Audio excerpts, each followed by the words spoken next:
we started Limit Break like 6 years ago in 2019, and it's grown quite big this year. And I'm very happy to see that this year is the first time that we're implementing the star mentors, which is essentially, people who have been previous mentors in Limit Break, and they're really, really good at what they do, and they're also really good at like giving back. So, we want to kind of highlight these people. So thank you so much to everyone today for showing up. And also thank you to everyone in the Limit Break cohort who's come up to see our star mentors in this very big panel. So yeah, and I guess like other than like starting Limit Break, I'm also in the games industry. I'm freelancing at the moment. I freelance both in tech and games. And FYI, literally 10 minutes before this call, I'm on onboarding for a new job, and I'm like doing two things at once. But all good. I'll be here listening. Brilliant. In that case, we will demand nothing more of you, Anisa. Thank you so much for joining us today. Next up, I'd invite Dan. Dan, I saw you jumped into the call. Where are you, Dan Thomas? Yep. Hello. Hello, Dan. Do you want to just sort of introduce yourself a little bit? Yep, certainly. Totally ill prepared for that. Yeah, I'm Dan. I am, as of this year, a co-director at Limit Break. I've been a mentor for 5 and a bit years, a huge supporter of the program. I mostly sit in the behind the scenes and make sure we do all the really exciting things like file our accounts and get invoices out on time and all that really thrilling stuff. And yeah, I'm a big fan of this Star Mentors initiative. So thank you to all the Star Mentors and to all of the folks for showing up for this. And yeah, I just want everybody to have a lovely time on this call and a very successful mentoring experience. Couldn't have said it better myself. Thank you so much, Dan. And Lauren, I'm going to call you up to the stage now. Hi, everybody. I'm Lauren. I'm the program coordinator for Limit Break Mentorship. Basically, I joined last year as program coordinator to help out with just everything that I could. I'm just somebody who likes to jump in and be like, "Hi, do you need help? Okay, I'll help you."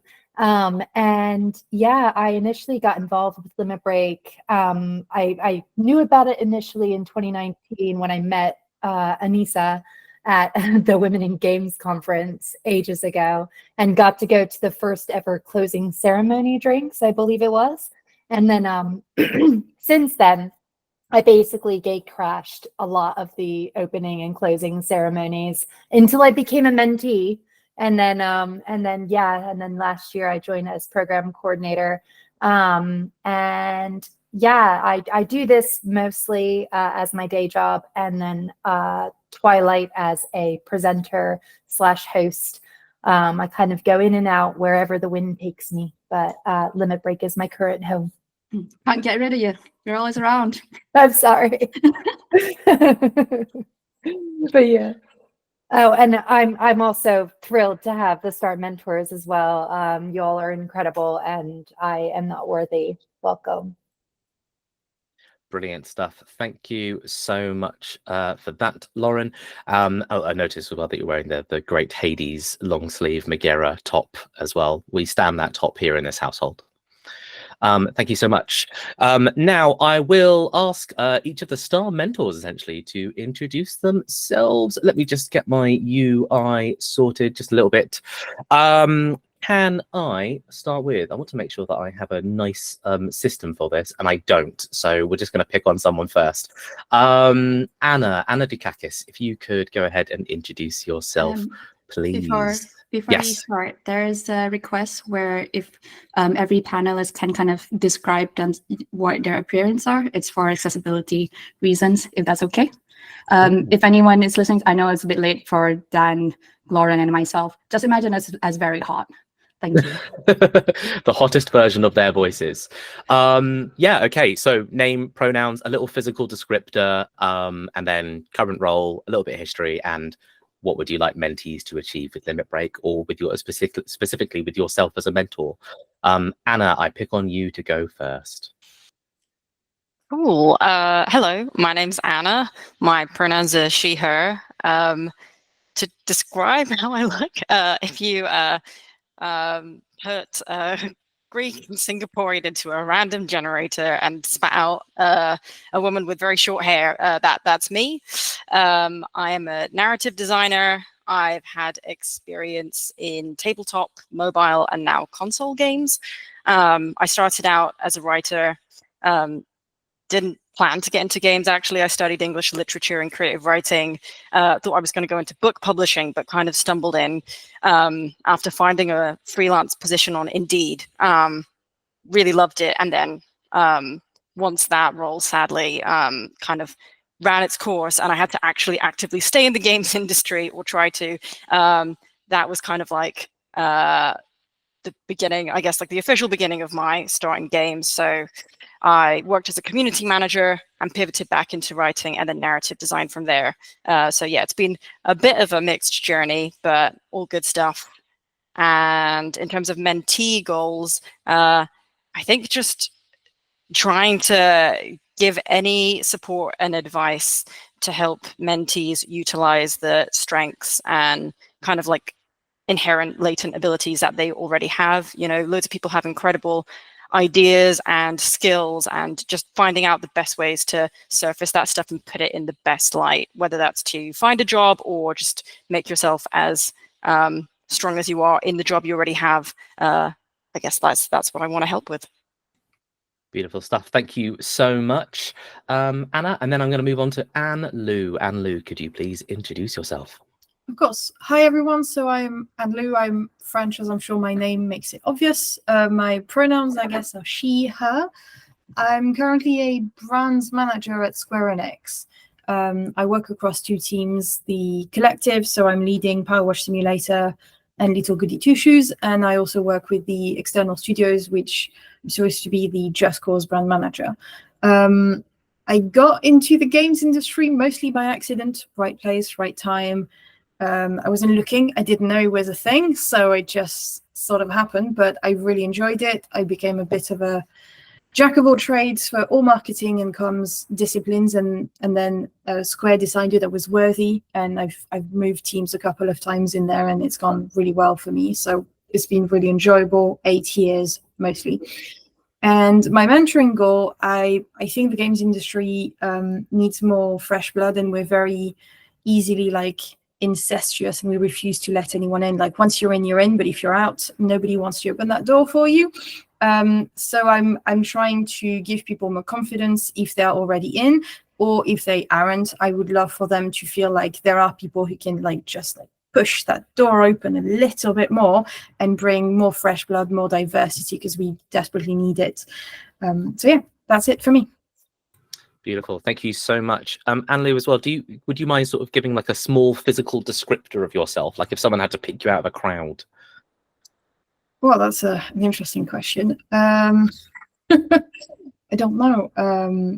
I guess I've been told before I have husky eyes, so they're like blue-gray. I'll take that as a compliment usually, but yeah, there you go. Thank you very much. Next on the list is Dan Puglsey. Dan Puglsey, would you like to introduce yourself, please? Hello, my name is Dan Puglsey, he, him. If you imagine a white guy with a beard called Dan, that's me. Yeah, we look very similar to Dan Thomas, so yeah. Currently, I'm a freelance sound designer working with a lot of indie studios like Us2 Games, Hollow Ponds, and Yam Yam. I also do loads of other stuff like adverts, animations, films, AR and VR. I'm a sort of audio Swiss Army knife. I got into the industry via a music degree sort of 13, 14 years ago, and have kind of been sliding closer and closer to games since then. So I started off doing some freelance work for people like Criterion on Need for Speed, and have been doing more and more indie games in the last sort of 8 years or so, I'd say. Mentee goals. Yeah, I think, as everyone else has said, sort of to improve their portfolio, get them their first foot in the door. It's incredibly competitive, I think, in all aspects of game dev, but especially game audio. People don't often know where to start, so sort of helping to sort of show them where they can, put their efforts to get the best results, I think, is what I'll be trying to do. Thank you so much for that, Dan. Next up to introduce himself, I pick Ed Coates. Ed Coates, would you like to introduce yourself, please? Hello. I'm a little bit nervous, so bear with me. Hi. Yeah, my name's Ed. I am he, him. Physical description, oh my god. White guy with grey hair. Significantly more tired than I look. I am a UI designer. I'm currently lead UI designer at Radical Forge. I've been in the industry now for about 12 years. So started off funny enough, started off as a community manager for a small MMO called V-Zones. And I was like a web developer there as well. Also a composer randomly. And then I kind of fell in love with UI along the way somehow. Started my own firm, like for consultancy for UI. Yeah, and sort of joined the AAA industry with like Double 11. I created a website called the Game UI Database, which is now sort of like the sort of leading reference tool for UI designers everywhere. And I'm currently writing a book called the Game UI Bible, which is out this year. Exciting stuff. Thank you much for the intro. And next, I've got Lucy. Would you like to introduce yourself, Lucy? Yes. Hi, everyone. My name is Loukia, Kyriakidou, but please call me Lucy. It's way easier for everybody. Pronouns are she, her, and the physical description. How Anna said earlier, take Greek and Singaporean, but don't take the Singaporean part, just take the Greek part. Black hair, a little bit of lighter color at the front, red glasses, and usually wearing some kind of red or polka dot if you see me at events. I am a freelance character designer and art director. I have been an artist, a freelance artist for about 14 years now. And a personal, I guess, like a career highlight was getting to reimagine, I want to say Mickey Mouse, but really it's Minnie Mouse, because she's been a fashion idol of mine for years and years. But yeah, getting to direct a Mickey Mouse game has been a career highlight for me. And in terms of goals, through Limit Break, I helped a lot of people early in their career, but right now I'm looking to help people looking to advance and kind of like explore options after like being like a senior artist, like maybe looking into art direction or leadership roles in art. So that's me. Brilliant stuff. Thank you so much, Minnie Mouse. What an icon.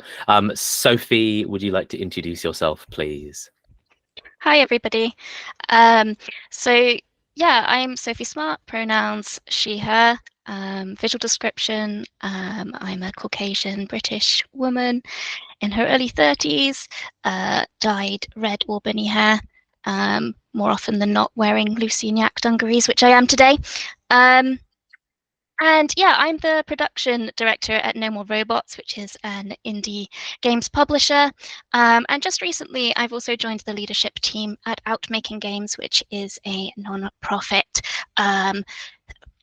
I guess you could call us a charity, an organization that's working to help LGBTQ+ individuals in the games industry. From my background, I actually studied animation at Teesside University and wanted to be an animator.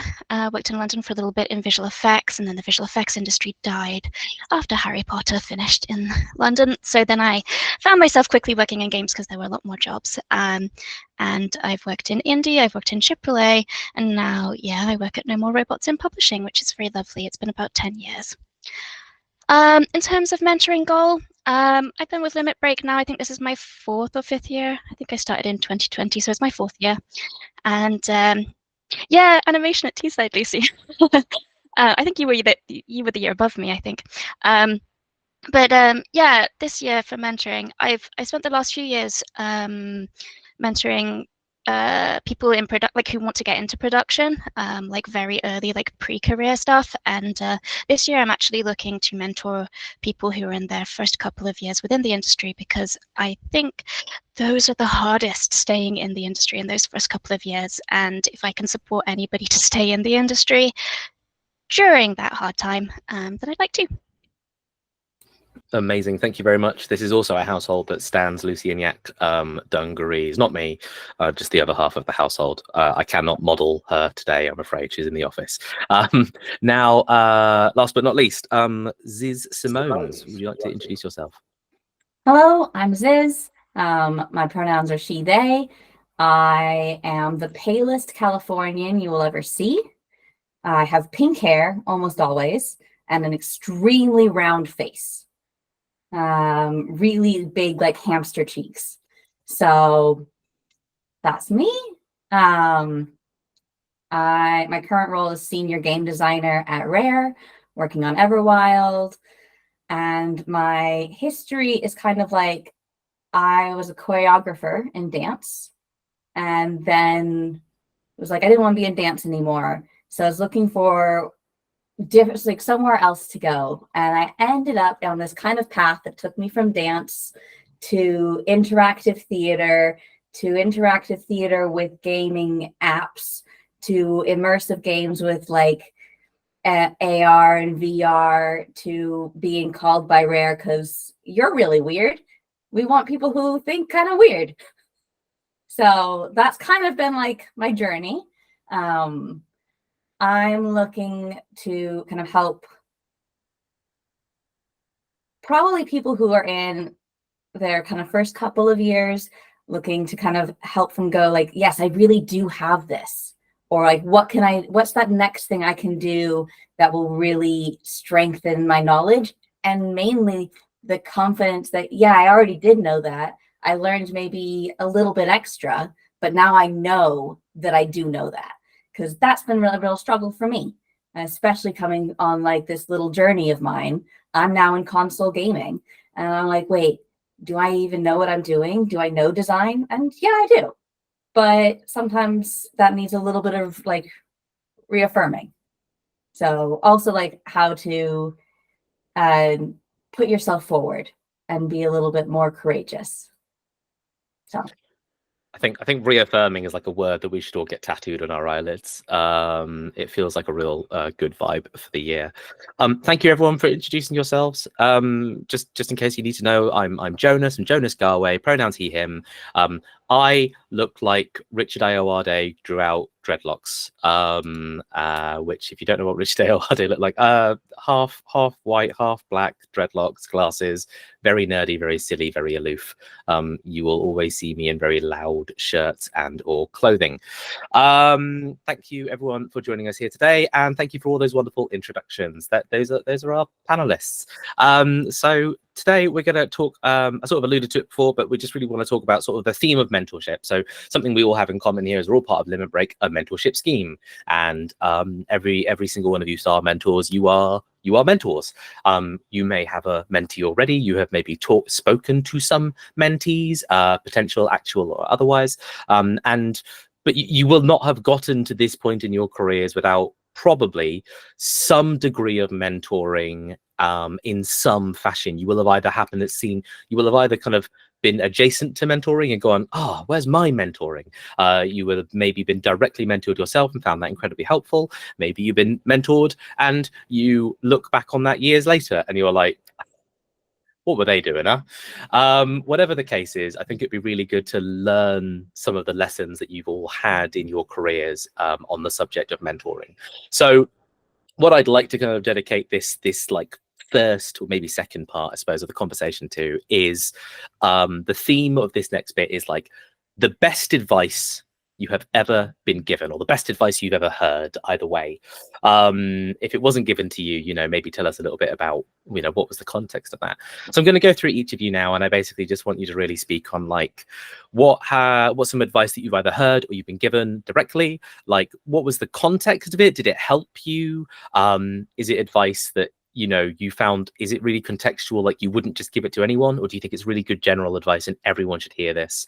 And if there is a context, like what is that context? Could people in our audience be in that situation right now and they need to hear these words of advice? So what I'm going to do is I'm actually going to go reverse up the list now. So where I ended with you, Ziz, I'm going to start with you now. Ziz, would you like to just talk a little bit about the best advice you've ever been given? So this advice was actually in an art class when I was in my a teenager, which is the art teacher was like, you need to stop noodling. I'm like, what in the world is noodling? And I was doing like a still art thing, and there was a pear, and I was like really focusing on the shading of the pear, and I hadn't even sketched the rest of the the still art. Nothing was there yet. She's like, okay, you really like tunnel visioned on this one piece, and you have like, you need to get the rest of the picture before you can even like figure out this pair.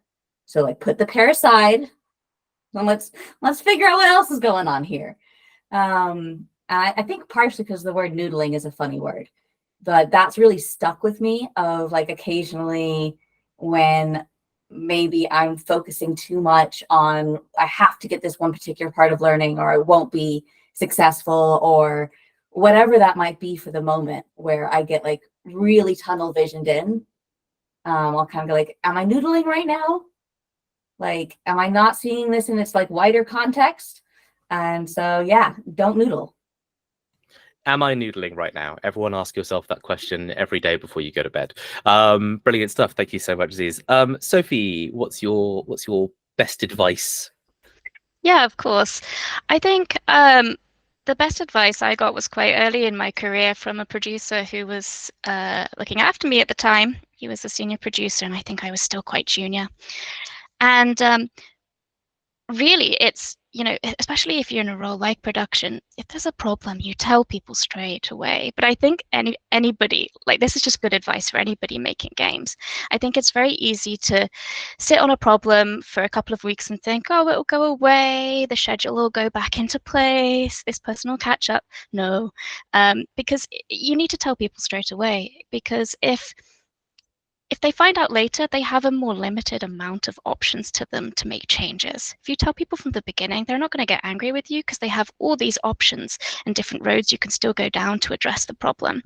But if you sit on it and think, oh, I can fix this myself, I don't need the help, or I'll keep this information back until it goes away, then you get to the end and it's a real big problem and people get angry, people get upset, and there's not many options. So that's my advice.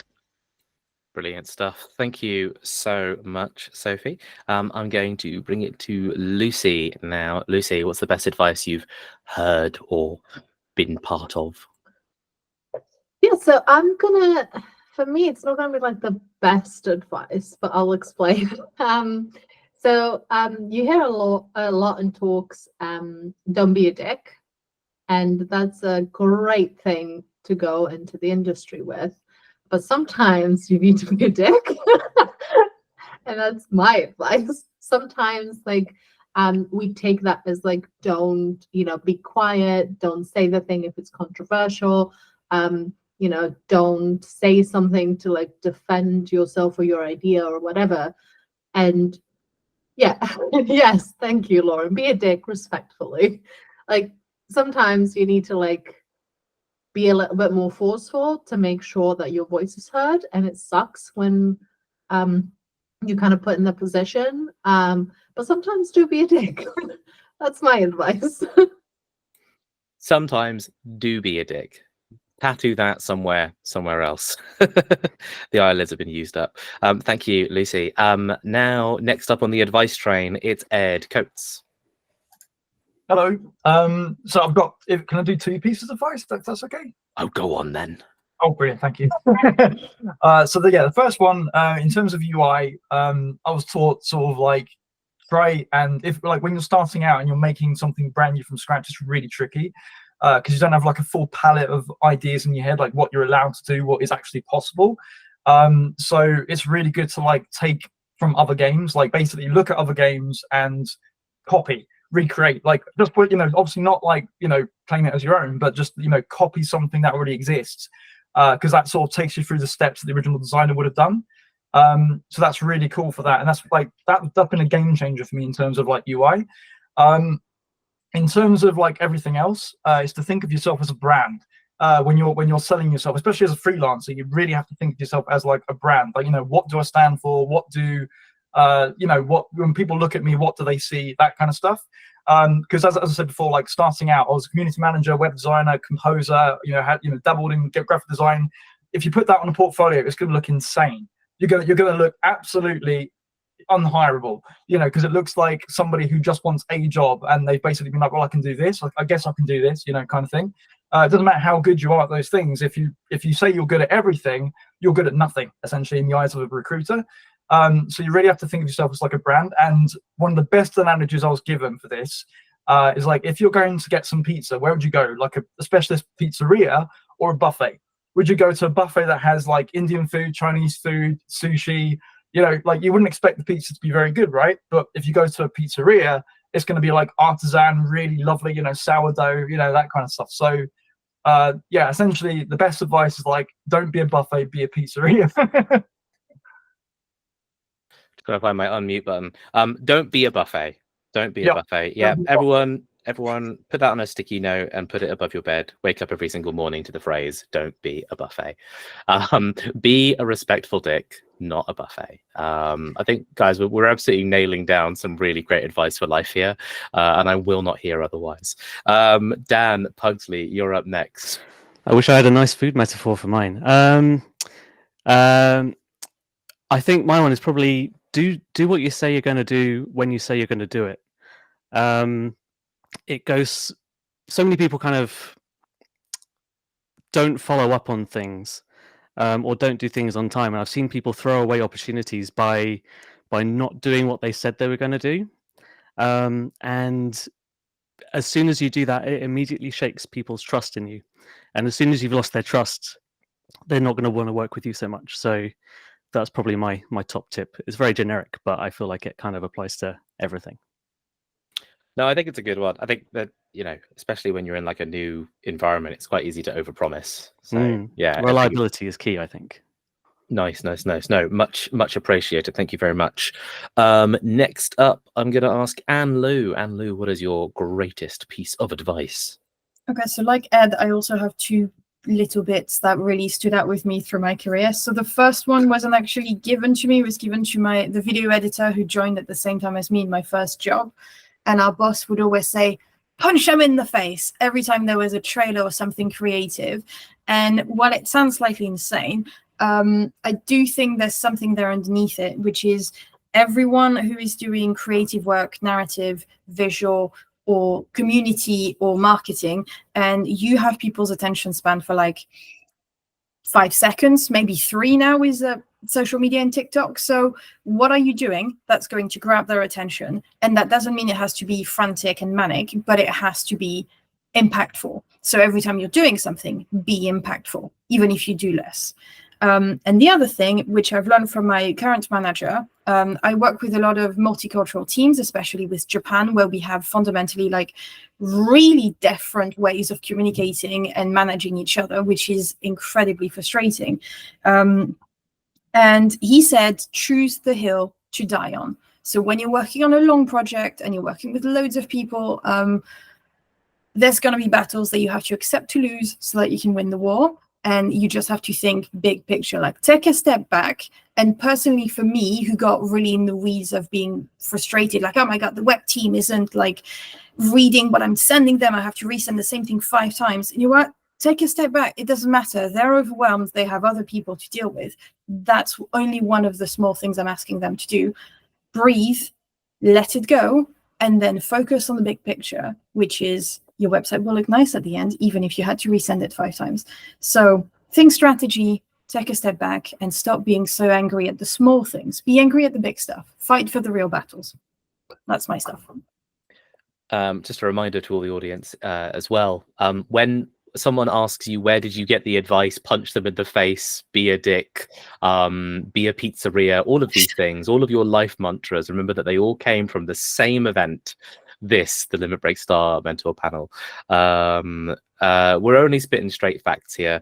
Anna, Dukakis, why don't you take it home with, I'm sure, something far less violent? Maybe not. Let's find out. No, I'm sad I don't have something more visceral now. But yeah, I've had loads of great advice over the years, but one that's really, I think it really stuck with me was something that I was told earlier in my career. Is by a technical director, actually, which is not my discipline at all. But he was someone that was just really caring. He really cared about everyone on the team, including me. And I was just expressing a lot of the stress I was having comparing myself to other people in the company and in the industry, thinking, like, well, I've been here X amount of years and these people have too, but they're at this place and I'm not there. I should be there. Like, what am I doing wrong? And I was getting very stressed about where I was. And his advice was effectively, don't use other people as a barometer of where you should be. And kind of similarly, don't use years of experience either. Obviously, they can suggest an idea of where you might expect to be, because chances are, if you've worked a certain amount of time, you've got a certain amount of experience. If other people have taken similar paths, they might be in similar places, but equally, everyone's journey is different, as cliche as that is. And, you might have had a totally different trajectory or whatever if you happen to work somewhere else, or you'd just been offered a different opportunity. But ultimately, the most important thing is to just focus on where you are and where you want to be, and focusing on what you can do to take the best steps for yourself is what is going to push you further, as opposed to just getting stressed about where other people are. So that was something I found very valuable. I think a lot of people already have that mindset, which is great. But if you are doubting yourself and comparing a lot, I would say try not to, and just champion the things that you've got going, because that's going to get you where you want to be. Beautiful stuff. Thank you. And definitely a piece of advice there that won't get us investigated by legal authorities. No, brilliant. Everyone, that's all really brilliant advice, and thank you for expanding on the advice with all the bits of context and personal stories, and what that advice means to you and how others can take that advice moving forward. Now, the advice is obviously it's quite singular. It comes from a single conversation or a single prompt from someone, but that's not what mentorship is. Mentorship isn't a one-off statement that you can just say, slap on the table and walk away. You can't just tell someone to be a pizzeria and leave them alone in a mentorship. There is, of course, a slightly longer standing relationship that comes out of mentorship. So I'd like to talk a little bit, so let's just talk a little bit more generally about mentorship now, I suppose. And specifically, like, what I'd like each individual to do is just talk a little bit about your history with mentorship. So it could be that if you've had a mentor, it'd be really nice just to hear a little bit about, like, how did that help you, and what kind of positive, or maybe not positive. I think that's actually equally important, right? What kind of impact did it have on you to have that individual or that presence in your life at that time? And yeah, just talking about basically experiences with mentorship in the past. And if you haven't had a mentor, like, has there been a reason? Has it not been offered to you? Have you rejected mentorship in the past? What is your relationship with mentorship in general? I'm going to come back down the list now. So the last to speak is now the first to speak once again. So that brings us back to you, Anna. Would you like to go first? Sure. So in terms of my mentorship history, I've been really lucky. I've had mentors through Limit Break, which has been amazing. My first 2 years of Limit Break was being mentored, and both the mentors I had, they came from very different backgrounds, but because of that, I was able to get, like, really different and effective pieces of advice. Like, the first year, I think I was, really just trying to work on how to improve a lot of my soft skills, things that sound obvious, but I really didn't find them obvious, like how to make the most out of a meeting, how to present your ideas in the best way possible.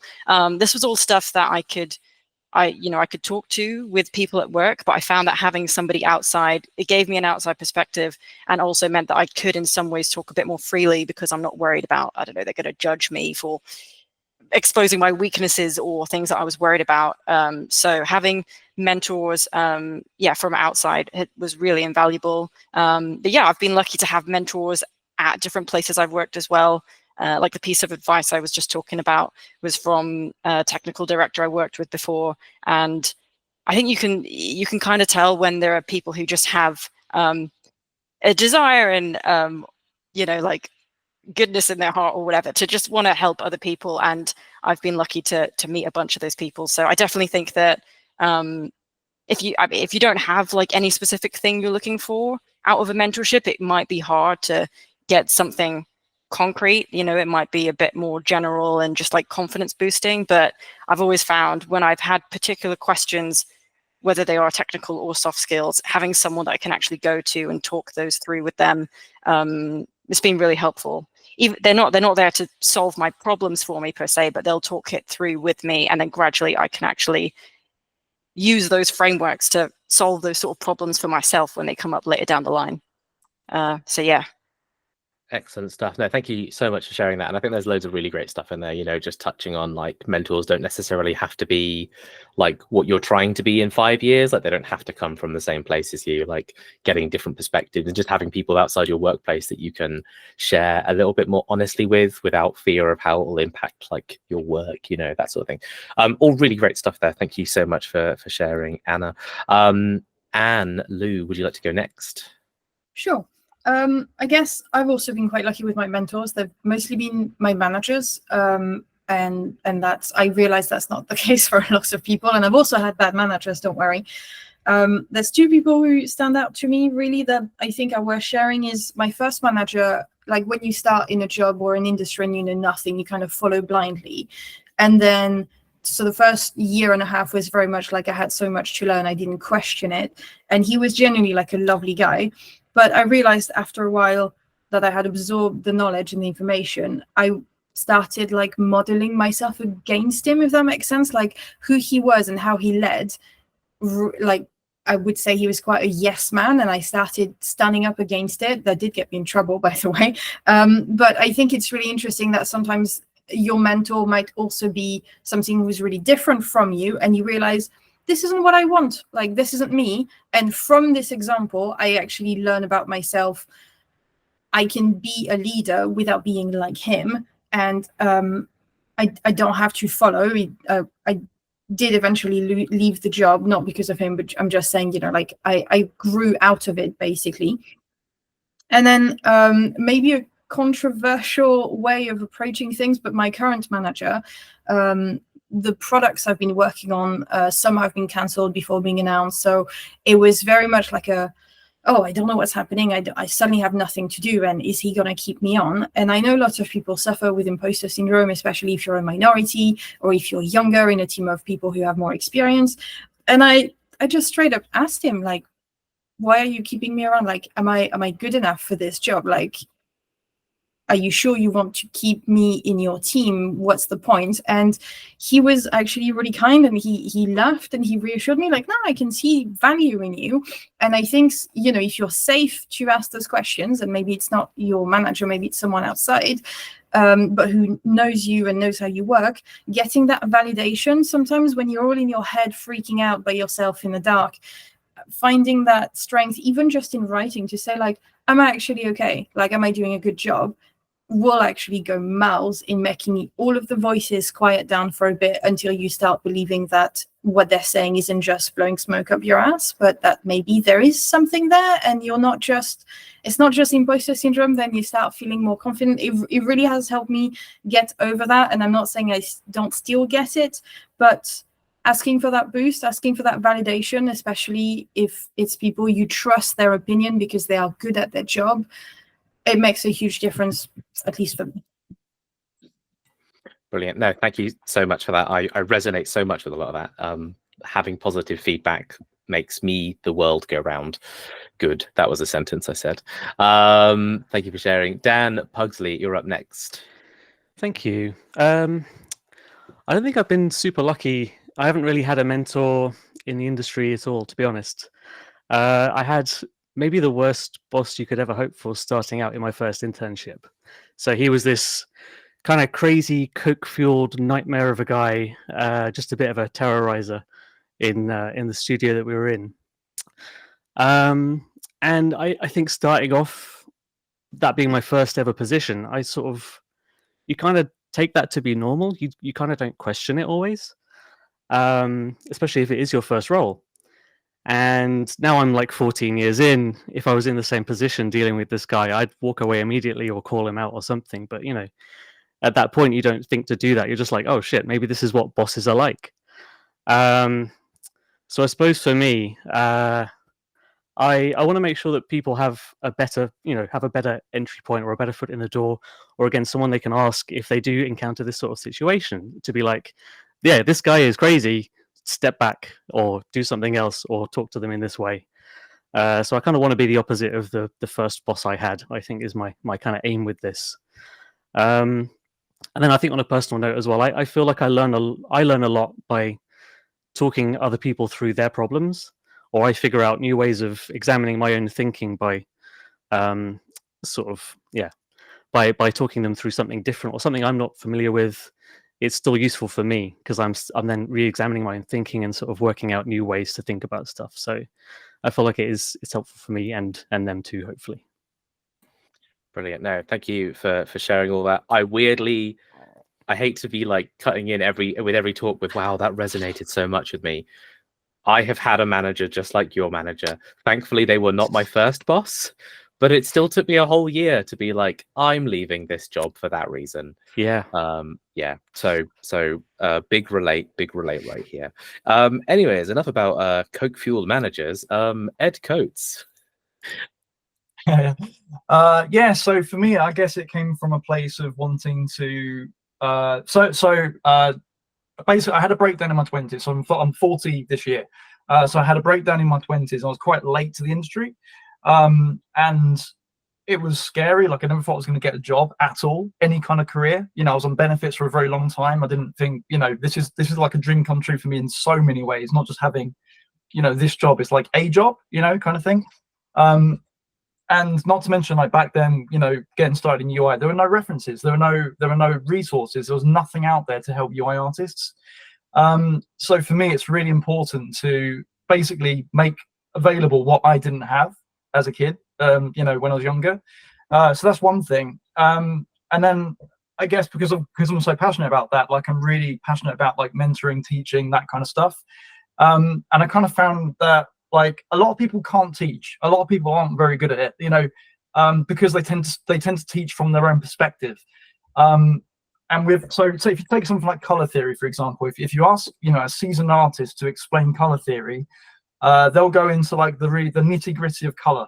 They'll talk about triadic color palettes and all that, complementary color palettes and all that kind of thing, which is useful. It's very handy, but it's not what they're asking. It's not what a junior would be asking, or even a graduate. They want to know, how do I use color? They want to know, in the most simplest of terms, in the most objective way possible, how do I apply this to this? And I think, the further we go on in the industry, the more we lose sight of that. We lose sight of like how to talk to our younger selves, how to talk to younger people, and how to put across these ideas. Like, one of the examples I had, like, I've always kept a diary of everything I've struggled with all the way through my career. So whenever I had a question, I'd be like, okay, so how do I do this? And looking back, like, the questions are so, like, I would, if I didn't do that, I wouldn't know I'd ask them, because they are ludicrous questions. Like, one of them is literally, how do I use the color red in UI? What I was asking was, how do I use contrast effectively to make red stand out when the UI is red? So if I've got like an error screen, how do I make it red when the whole UI is also red? So how do and obviously now I know that you use contrast to make that red pop. But back then, you don't know you're asking that. So you're asking, how do I use red in UI? And of course, I was taking that to lots of people and just being like, how do I use red? And they were like explaining color and all. And I'm just like, I don't know what you're saying. That isn't why, So yeah, it's like one of these things, like, it's really, for me, mentoring is really good because it helps you keep one step in the past, to kind of like, and keep in tune with what people are. And the cool thing about that is that when you like talk to loads and loads of people, when you put across these ideas, you learn to present them in like a really objective way, not in the sort of like way that's kind of bogged down in theory that you get as like a lead or a senior when you know all this stuff. It's in this really objective way, like, take a palette, break it up into sections, look at, create a grayscale wireframe, apply the darkest colors to the darkest bits of the wireframe, etc. People understand that because it's like a really objective way of breaking down those processes. So for me, like, mentoring is really, really crucial, I think. And that's just talking to like younger people, but if you think about like talking to programmers, producers, you know, all that kind of thing. Like having that way of communicating is so important, because it means then, you know, you're not just a UI person in a bubble creating stuff and then getting frustrated when people aren't understanding. Like you're actually able to put it into terms that people understand. Yeah, sorry I went on a bit there. No, but all really great examples, and they are very much, it's your experience. It's all really valuable. Thank you so much for sharing, Ed. Next up, Lucy, would you like to tell us a little bit about your sort of relationship with mentorship? Yeah, so I have been, like I mentioned at the beginning, I have been freelancing for 14 years. So I started my career as a freelancer, and that meant I had to figure out a lot on my own, like a lot. So it's kind of like similar to what Dan said. I never had that like mentor in my life. So as soon as like I started figuring things out, I started mentoring other people, and recently in my career, I kind of found myself in that place again where I felt like I needed someone going into art direction, because I kind of, I don't want to say I fell into it. I worked hard to, you know, be where I am today. But it kind of like came out of nowhere, and I've always been like the kind of learn on the job person. And there was so many, like I made so many mistakes. Like I learned so much, but I feel like it was like through like trial and error a lot. And I really wish, like I really struggled to find someone, which is why at the moment, like I'm looking to mentor people who are looking into leadership. Because unfortunately our industry does not keep people long enough to, you know, have that like pool of mentors in leadership positions. And especially if you're looking for somebody with similar experiences than you, like as you, like I was, like maybe like a woman, or, you know, like someone in a minority group that would need to take some extra steps, as sad as that is. But yeah, so I'm trying again, like to do what I did initially and give people the person that I didn't have. And that's why like Limit Break is great, because you can really find people in different stages of their career, and you can be like both a mentor and a mentee, which is just, I feel like it's always something that's needed as you're progressing through your career.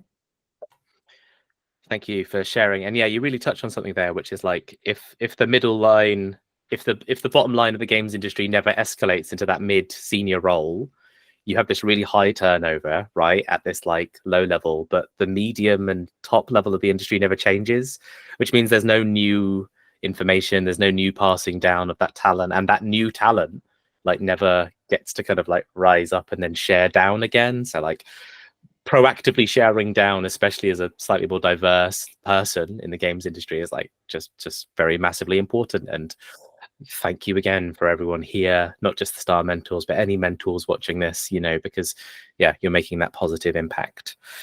Sophie, would you like to share a little bit about what mentorship means to you? Yeah, of course. So I didn't really have a mentor for most of my career, and working in a lot of indie studios, I found myself being the only producer, the only person in this role, and having never worked with anybody who was a producer before. So I very much had to find my own feet. However, now, last year, I've been in a leadership role for a couple of years now, and as we've kind of discussed between us all today, there are some managers that don't have the best techniques, and I never thought I would end up in leadership. So being a director of a studio is very cool, but I really took it upon myself last year to really make sure that I had the correct skills, that I was doing the right thing. And Mel Phillips, she has a wonderful program called the Game Leadership Network, which I joined last year. Unfortunately, I didn't get to finish her program because I had some personal issues, but I had a few sessions with her. She was fantastic, and she really had so many answers for me for things leadership related. So if there's anybody here watching, that's also a great mentorship program that's leadership dedicated, but there obviously is some really great leadership mentors here too. But the thing that has been really gratifying for me over the last couple of years is having had that mentorship myself for leadership. I now kind of notice within my small team when they need some mentorship, and there was a few people over the last couple of years in my team who I've been able to signal and bring over to Limit Break, and Lucy mentored one of them, and you were fantastic. So it's been really nice also to see my team go through that process now and benefit from mentorship just as much as myself. Brilliant. Thank you so much for sharing. Just that name one more time. Was that Melissa Phillips? Melissa Phillips. Yeah, brilliant. I've just done a quick Google. There is a fantastic photo of her holding 2 little dogs. I don't know. The dogs are so cute. I don't know dog breeds, but these are the tiny, like big floofy. They're tiny dogs with big floof. Pomeranians. Maybe Pomeranians. Maybe you're right. It's a fantastic photo, and yes, thank you for sharing that. Last but not least, once again, we come back round to you, Ziz. Would you like to share a little bit about what mentorship means to you? Well, I wonder for me, because I was in ballet when I was younger, so you always have people watching you and giving you feedback, whether they're above you or below you. When you go into a new level, you have someone who's been in there for a while that's helping you out and learning how to do the new moves. Or you're practicing someone at something and you ask someone who's just standing there like, hey, can you watch if I do this? And like, give me feedback. So I've had so many mentors. I don't know that they all know that they were mentors though. I have one right now who is like a couple levels below me at Rare. I don't know that she knows that I consider her a mentor, but I 100% do, because she has a different point of view on what I'm doing and how I can be better. And so I kind of always seek out these people. I have one person that I go to ask me questions I don't want anyone to ask me. That is his whole role in my mentor like constellation. One person who is like okay, now I'm in a console gaming thing. I want to reaffirm and translate all of my knowledge to this really specific form, and he helps with that. I don't know if he thinks he knows that that's what it is, but yeah. So for me, I'm always seeking out someone who has a different point of view and who can often like look at what I'm doing and help me see what I'm missing. So, but yeah, Brilliant. that's basically it. Brilliant stuff. Thank you. And yeah, good to know that like sometimes different people serve different like mentoring slices, you know what I mean? Like they fill slightly different niches in what you need in terms of problem solving or sort of personal exploration. Thank you, everyone. So that's, you know, we've had a little bit of a chance for each to introduce each other.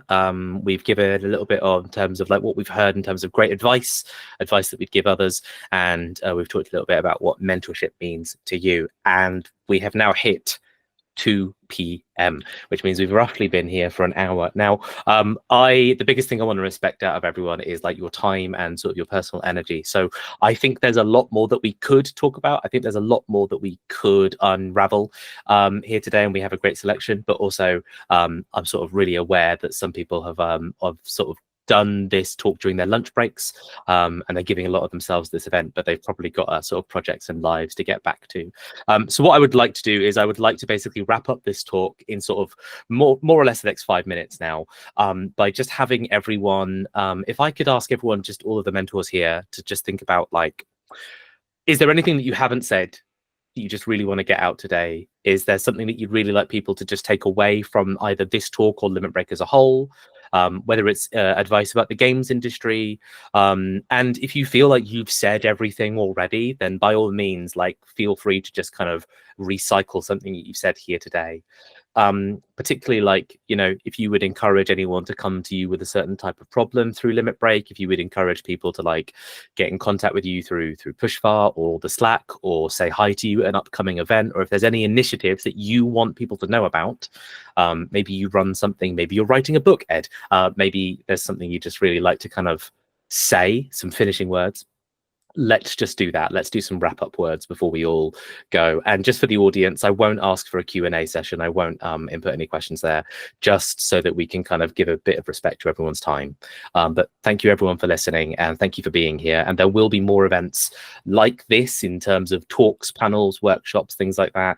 If you haven't seen it announced yet, it's because I'm working on it. So please be patient. But trust me when I say that I really do want to bring like an incredible year of events to everyone. So bit by bit, we will get there. I'm going to come back up the line now. So Ziz, I'm going to invite you to go first. I think I've said most everything I wanted to. I'm still looking for mentees, but I am kind of looking like, if anyone has a similar kind of direction to me of where they've been like this, they're trying to figure out how to translate the knowledge that they do have about design. Because a lot of the knowledge I have is from choreography. And that's like, how do you use a physical stage? What does stage left mean? So or like trying to figure out, how do you make your personal brand and put yourself forward? That's something I'm really interested in. And also check that you're not noodling. Check that you're not noodling. Thank you very much, Ziz. Sophie, have you got any sort of finishing words? Yeah, I mean, I have a mentee already lined up this year, but I'm very happy to take another if somebody comes along and has seen today that I could help them in any way. Please reach out on Pushfar. Otherwise, yeah, if there's any queer people or people in the community who haven't found out making games yet and would like to get involved, our website is outmaking.games, and we have some events for the queer community at Develop, and we've got one at Rocksteady on the 5th of June. Everybody welcome. Okay. Excellent stuff. Thank you, Sophie. I'm a member of the Outmaking Games Discord. I love the events. I've been to the Rocksteady one before. I will be going again. Highly recommend going to the event at Develop, OMG, Spill the Tea by the Sea with OMG, etc. Really great cohort of events there. Really great community. Thank you so much. Lucy, any finishing remarks? Yeah, so I don't have anything to like really talk about outside this. I'm covered in NDAs, but yeah, I've already taken a mentee this year, and due to personal reasons, I'm sticking to one. But I'm always happy to have a chat, or like look at things, or like answer questions on LinkedIn, and yeah, just try to make the most of your mentoring experience, whether you're mentoring or being mentored. And yeah, like really try to make the most of it, make sure that it works for you, and like ask what you need on both ends, respectfully, on both ends of like mentorship. Brilliant. Thank you so much for sharing, Lucy.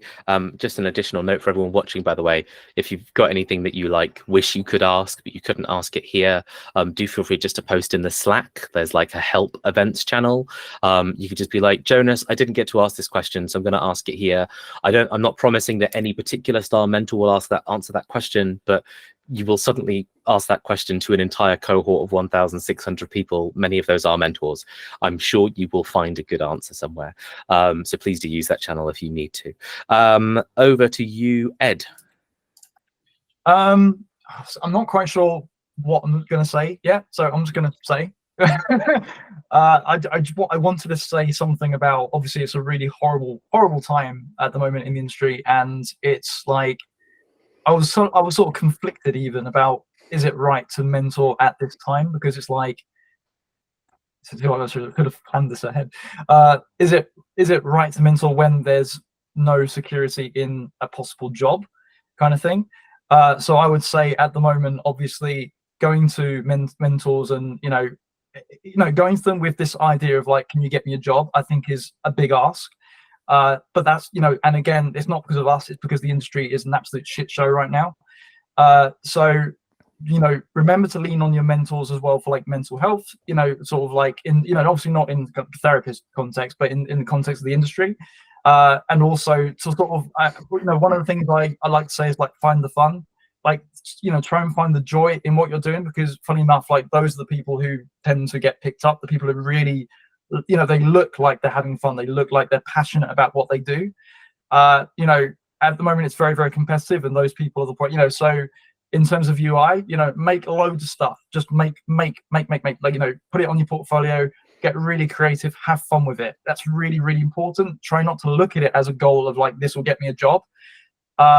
Because right now, as I say, it's really hard and the jobs aren't out there, you know, in general. So try to have fun, try to enjoy what you're doing, lean on your mentor for sort of like that kind of general kind of advice, if that makes sense. I'm sorry I don't have a more fully formed thing. But yeah. No, absolutely brilliant. Thank you so much for that, Ed. Over to you, Dan. Thank you. Yeah, like other people, I'm happy to look at audio show reels. If anyone's got an audio show reel, feel free to throw it my way and I'll take a look and give you a bit of feedback maybe, even if we can't do the full mentoring thing. I think my one thing is going to be there's a big game audio meetup coming up on June the 15th that you can sign up for on the Airwiggles platform. If you're in audio and not on Airwiggles already, you should be. And yeah, unless I'm literally dying or dead, I'll be there. So come say hi. So that's June the 15th. Note, yeah. So if we see you at the event, we can promise you're not dying or dead, but anything else is on the table. Anything, any other state of being is on the table. Good to know. I actually did a talk with Greg Lester just last week, and nice. Airwiggles community came up. They look like a great community. I'm going to jump in because I edit podcasts and things, so it's a small bit of audio, but there's a lot I would like to learn about using Reaper, so I am going to lean on that community quite a lot. So good shout out there. Thank you so much, Dan. Anne Lou, you're up next. Okay, so I guess my last bit of advice isn't so much for the games industry specifically, but it really applies to what Ed was just saying. Like, it's a tough time, so I would really encourage everyone to take special care of their mental health. If you're in community or you've been applying for jobs for like 6 months plus and it's really grinding you down, find some relief, get some headspace. Those sound really generic, but they are the only tools that really work. And if you have the ability to get some therapy, some counseling, please like do something for yourself. And also we all carry some trauma that stays with us, so absolutely try to work through them. It will help your work life and your personal life. I've done therapy. I know many people who have as well, who are looking into it. There's a lot of neurodivergent people who apply through Limit Break, so yeah, absolutely please take care of yourself more than just physically. It's a difficult time, and the games industry can be really tough even when you have a job. So yeah, please take care. I was going to try and find my Safe in Our World Sidekick book, which is a little mental health journal from the games industry made by Safe in Our World, great charity for mental health support in the games industry. Go check that out if you haven't heard of them before. Thank you, Lou. It is incredibly important. Yeah, especially people have alluded to it already, but yeah, the industry is in a bit of a state of, oh no, at the moment. So everyone, you know, in Limit Break, please do feel free to be quite loud and honest about how that oh no is affecting you. Even if you just feel like you're having a particularly like down day, like, you know, feel free to basically just sort of say to the Slack, I'm having a down day. And I'm sure a few people can not only commiserate with you, but I'm sure a few people can try and help you find silver linings that you yourself may not be able to identify. Next up, and sort of, I suppose, last of the star panelists, as this is the coming to the end of the talk, it's back to you, Anna. Cool. I guess like the only other thing that I wanted to say, well, firstly, I've learned loads from everyone that's spoken, so that's been really cool. It's been fun to be a part of this. Kind of related to that, the only thing I was going to say is that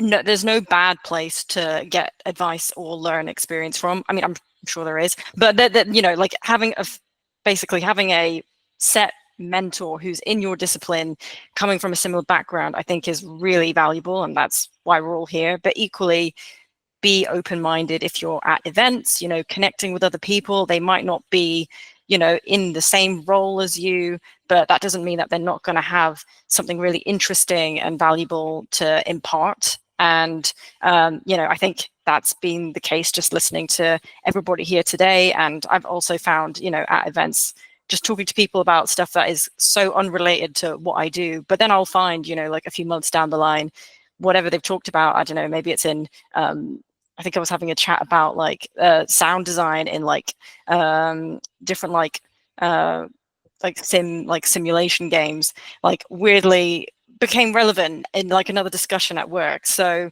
you know, you never know when interesting and thoughtful perspectives are gonna kind of bubble up and be useful. So just be open to connecting with others and hearing what they have to say, as well as obviously sharing your own stuff. And I guess to plug an event where you could maybe do this, Pock and Play, I think, is having their next meetup on Friday. I am gonna try and go. So if there are any other people who were part of Pock and Play or interested in those kinds of events, definitely check that out. Because yeah, they're really great. Thank you so much for that. And yeah, another event that is in my calendar that I will 100% be going to, because they are great communities and they're really wonderful events and chance to meet people. If you're hearing about those communities for the first time and you're like, oh, what was that again? Again, the Slack channel, just ask the question. I will do my best to answer, or I'm sure someone will sweep in there with more information. That is it for this Star Mentors panel. So just one massive, huge, like galactic level thank you to you, the Star Mentors, who have sort of joined us here today to share all that information. Thank you for being here. Thank you for kind of deeping reach into your personal experience and pulling out some really wonderful stories and anecdotes about your experiences with mentorship, your past in different work environments, whatever that has been. Thank you for sharing, just your knowledge, your backgrounds, your emojis, etc. with us today.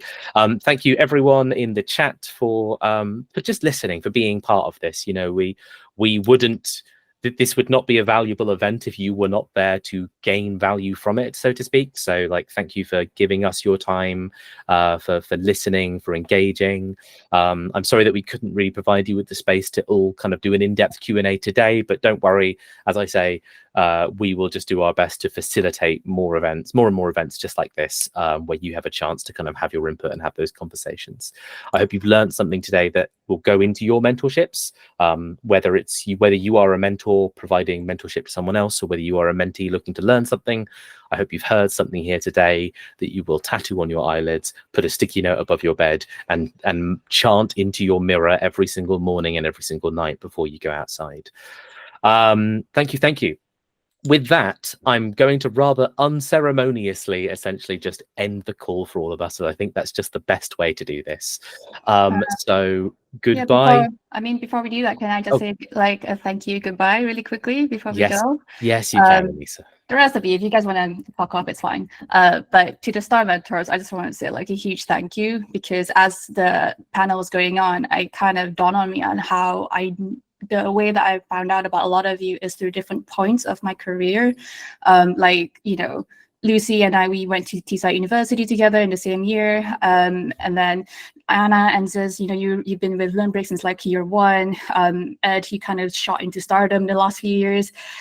We even mentioned Mel Phillips, who was part of BAFTA 10 years ago, part of BAFTA crew. So that was how I knew her. And now she's doing her games leadership thing. You know, Laura and I, we did like a podcasting once, and then suddenly it's like, now she's in my face every day, like, as I want her to be. And, you know, Dan has joined us this year, even though he's been a very vocal supporter of Limit Break for a long time. And again, a lot of you are returning mentors. And, you know, one of the things that I felt with Limit Break is that it exists because I wanted it to exist. You know, it was this thing that I wanted to exist when I was that age. And I feel like this goes with a quote that has gone around where it's like, be the person that you needed back then, you know. And I think that's why a lot of us are here right now, because we needed someone that was kind of like us, and we're giving back. And it fills me with so much joy and love to see this happening today. Obviously Limit Break happens every year, so it's really nice.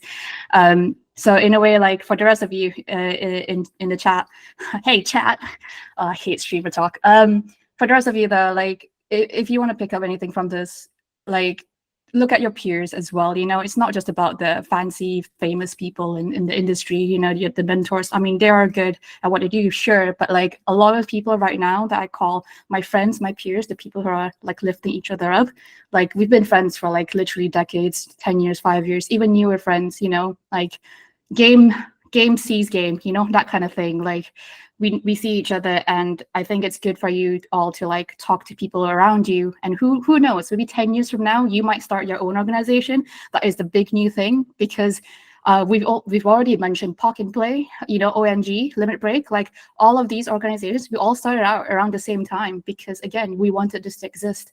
So all of you, you know, who knows, in 10 years time, there might be something newer and bigger than what we have right now, and it'll be better.